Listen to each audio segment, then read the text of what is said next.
Apakah Roh Kudus berkarya dalam diri mereka yang tak dibaptis?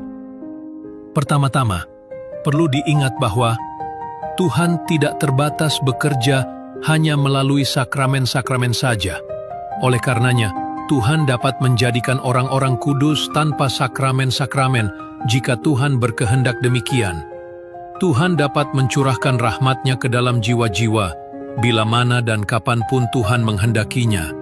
Akan tetapi, pada saat yang sama, Tuhan sendiri menetapkan sakramen-sakramen sebagai suatu cara yang normal dan biasa untuk mengkomunikasikan rahmat-Nya. Sebab itu, meremehkan atau menganggap sakramen sekedar suatu pilihan merupakan keangkuhan dari pihak kita.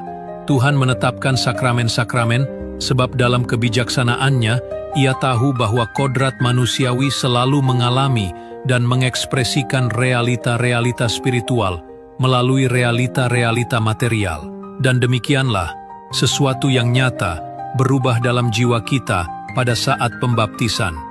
Tuhan datang untuk tinggal dalam kita, mengangkat kita sebagai anak dan sesungguhnya mengubah jiwa kita ke tingkat yang dalam dan ontologis. Dengan kata lain, bukannya tanpa arti apakah seseorang dibaptis atau tidak.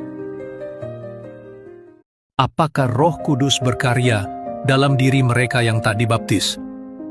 Pertama-tama, perlu diingat bahwa Tuhan tidak terbatas bekerja hanya melalui sakramen-sakramen saja.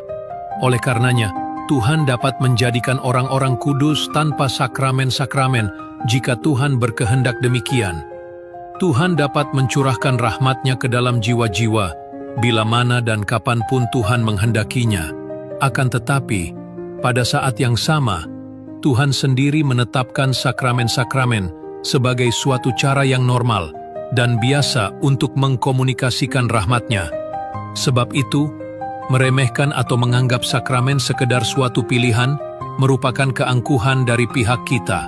Tuhan menetapkan sakramen-sakramen sebab dalam kebijaksanaannya, Ia tahu bahwa kodrat manusiawi selalu mengalami dan mengekspresikan realita-realita spiritual melalui realita-realita material. Dan demikianlah, sesuatu yang nyata berubah dalam jiwa kita pada saat pembaptisan. Tuhan datang untuk tinggal dalam kita, mengangkat kita sebagai anak dan sesungguhnya mengubah jiwa kita ke tingkat yang dalam dan ontologis. Dengan kata lain, bukannya tanpa arti apakah seseorang dibaptis atau tidak.